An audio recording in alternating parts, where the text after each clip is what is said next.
हमारी नमाज ख़राब हो जाती है।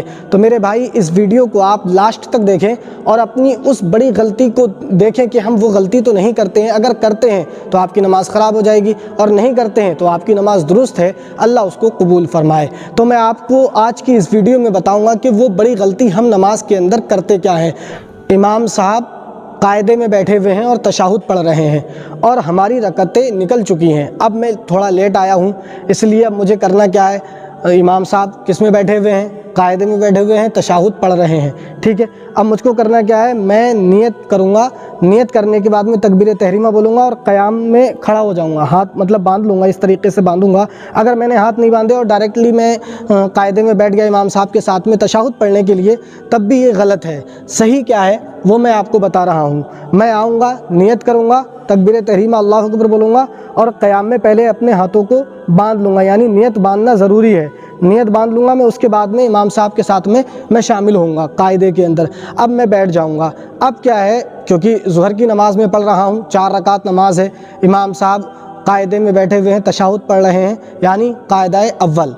कायदा अव्वल जब 4 रकात की नमाज़ हम पढ़ते हैं तो ये कायदा अव्वल है, इसमें ये बैठे हुए हैं। अब इमाम साहब खड़े हो रहे हैं। अब इमाम साहब खड़े हो जाइए। इमाम साहब खड़े हुए, मैं भी इनके साथ में अब खड़ा हो गया, ठीक है।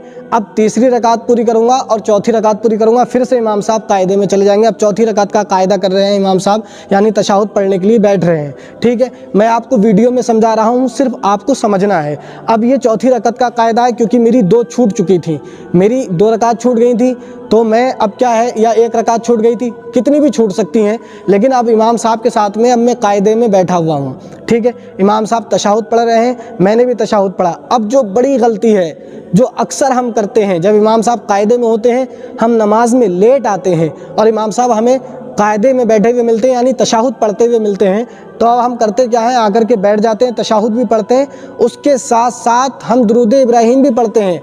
भाई आपको दुरूद इब्राहीम अब नहीं पढ़नी है। क्यों नहीं पढ़नी है? इसलिए आपकी रकात छूट चुकी है।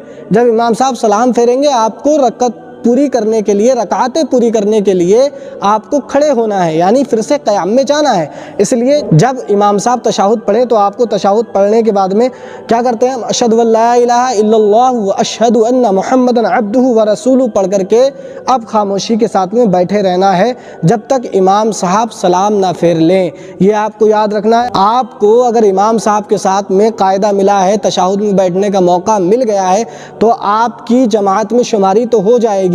लेकिन अगर आपने दुरूद इब्राहीम पढ़ा तो आपने गलत किया, ये आपको नहीं पढ़ना चाहिए था। इसलिए क्योंकि हमारी रकतें छूट चुकी हैं। अगर हमारी रकतें नहीं छूटी होती तो हमको दुरूद इब्राहीम भी पढ़ना पड़ता।